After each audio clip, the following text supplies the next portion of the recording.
Lagos in the 1980s was a city that never really stood still.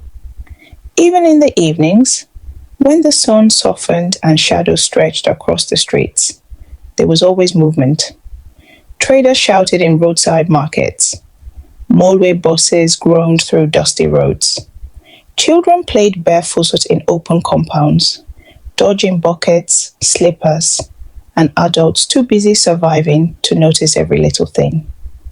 In those days, many people lived in what was commonly called face me, I face you compounds. Rows of rooms facing one another. Families packed closely together, everybody hearing everybody's business whether they wanted to or not. There was very little privacy in such places. Doors stayed open. Women cooked outside. Children moved from room to room. Neighbors borrowed salt, kerosene, and gossip from one another. And because everyone lived so close, many believed danger would be easy to notice. But danger does not always arrive looking suspicious. Sometimes it wears a familiar face. Sometimes it greets politely. Sometimes it lives 3 doors away. In one such compound lived a young woman named Lola and her little daughter, Tolu. Lola was in her mid-20s, hardworking and soft-spoken, one of many women trying to survive Lagos one day at a time. Her daughter, Tolu, was barely 2 years old. Small, round-cheeked, curious, and innocent. Tolu was one of those children people in the compound knew by face and by laughter. She liked attention. She trusted easily because she was still at the age where the world had not yet taught her fear. That was the child Lola loved with everything she had. And that was the child she left sitting outside one evening. It happened on a day that did not begin with any sign of disaster. The afternoon had gone as usual.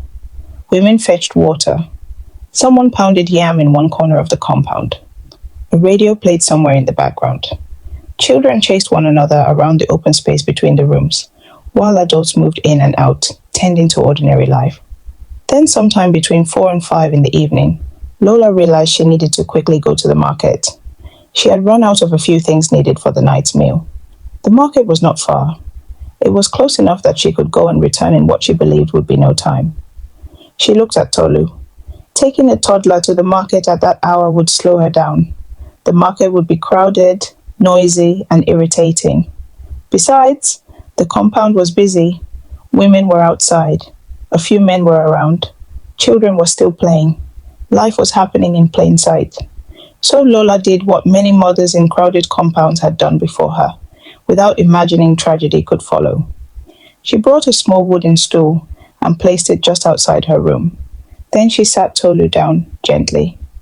"Stay here, my baby," she said, smoothing the child's dress. "Mommy is going to the market. I'll soon be back." Tolu looked up at her with careless toddler trust. Lola did not ask anyone directly to watch over her daughter. She simply believed what many people believed in those days, that a child sitting outside among familiar neighbors could not possibly be unsafe. Then she picked up her market bag and left. It was a simple decision, a normal decision, one of those ordinary human choices that only later become the beginning of a nightmare.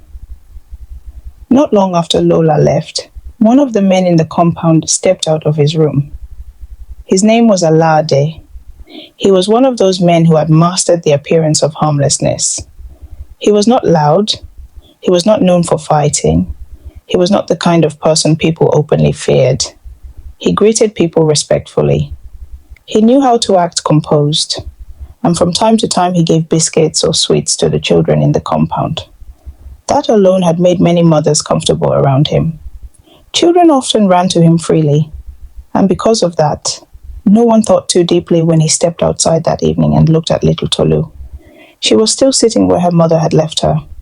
He smiled. "Come," he said softly. "I have biscuit for you." The child brightened immediately. Tolu knew him. She climbed down from the stool and toddled toward him with the trusting eagerness of a child, too young to know what danger feels like. Alade opened his door, and she followed him inside. No one stopped her. No one questioned it. No one thought to ask why a grown man was taking a toddler into his room alone. Outside, the compound remained alive with ordinary distractions. Someone was rinsing plates. Someone was calling out to a child. Someone was laughing over a joke. A radio was still playing somewhere. And inside that room, hidden behind an ordinary door, in an ordinary compound, on an ordinary evening, something unspeakable happened. Something evil. Something cruel. Something no child should ever have to endure. The evening sun kept sinking lower, and life outside went on as if nothing had changed. After some time, the door opened again. Alade let the little girl out. But Tolu was no longer the same child who had walked in. She came back outside differently, quietly, slowly, and then she sat down and began to cry. It was not the dramatic cry of a child who had fallen down or wanted attention. It was softer than that, heavier, confused, painful, and then almost as if fate had chosen that exact moment to expose something hidden.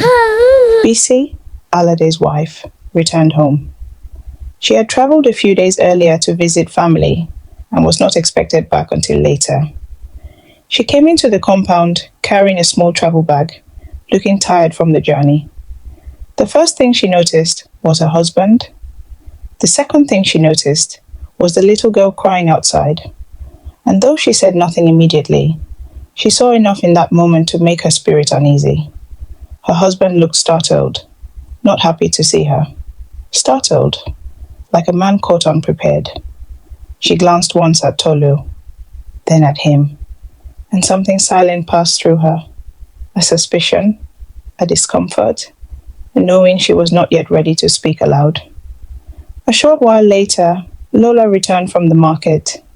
She came in carrying her small purchases, expecting to find her daughter exactly where she had left her. Instead, the first thing she heard was crying. Her heart tightened instantly. She rushed toward Tolu. "Ah, now, my baby, why are you crying?"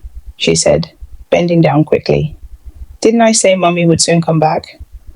At first, she thought perhaps the child had simply become frightened by being left alone. She reached down and lifted her daughter. Then everything changed. As she adjusted the child's dress against her body, she noticed stains, dark stains. At first, she frowned in confusion. Then she looked again and froze. There was blood. Her mind rejected it before her body could fully understand it. She adjusted the fabric more carefully, then checked the child again, and what she found made the world around her vanish. Tolu was bleeding from her private part. For a second, Lola stopped breathing. Her market bag slipped from her hand. Tomatoes rolled across the ground. Pepper scattered into the sand. Then she screamed. Not the kind made for attention. It was the scream of a mother whose soul had just been split open. People came out immediately. Women rushed from their doorways. Men stepped outside. Children stopped playing. The entire compound turned toward her. Lola held Tolu tightly against herself, trembling. Who did this to my daughter? She cried. Her voice was broken. Her hands shook violently as she checked the child again, almost as if she still hoped she was wrong. But there was no mistake. Her little girl had been hurt, and badly. Tears ran freely down Lola's face now. She looked at Tolu and asked through panic, Who did this to you, my baby? The little girl was too young to explain in proper words. She only cried harder. Then she slowly lifted one tiny hand and pointed straight toward Alade's room. The whole compound fell into a silence so deep it almost felt physical. Everyone understood immediately what that finger meant, and then the silence shattered. Lola turned toward his room like a storm breaking loose. You! My daughter is pointing at your room. What did you do to her? My daughter is pointing at your room. What did you do to her? Alad came out almost immediately. Too quickly, too calmly, too prepared. I don't know what you are saying. He said, You touched my child! I did not. She pointed to your room. She was never inside. Lola was almost shaking with rage now. My child is bleeding. I know nothing about that. She pointed to your room. She was never inside. But before the shouting could spiral further, another voice entered the chaos. It was Bisi, quiet, tense, unsteady, but clear enough to cut through everything. She entered our room. The entire compound went still. Even Alade turned sharply to look at his wife. Lola stared at her in disbelief. "You saw her?" Bisi hesitated for a brief second, then nodded. "When I came in," she said slowly, "I saw him bringing the child out." That was the moment the truth stood in the open. That same night, Lola rushed Tolu to the hospital. The child was examined, and the doctors confirmed the horror. Tolu had indeed been sexually assaulted. Her body was treated. Medication was given. Instructions were handed over. But there are injuries medicine cannot truly reach. There are wounds no injection can heal. From the hospital, Lola took the matter straight to the police. And by the time she returned to the compound that night, one thing was clear. What had happened to her daughter would not be buried quietly. At least, that was what she believed. She had no idea that the greatest danger to justice had not ended in Alade's room. It was just beginning. The wife knew the truth. She was ready to speak. But then, the pressure started. And one decision changed everything. Don't miss part 2.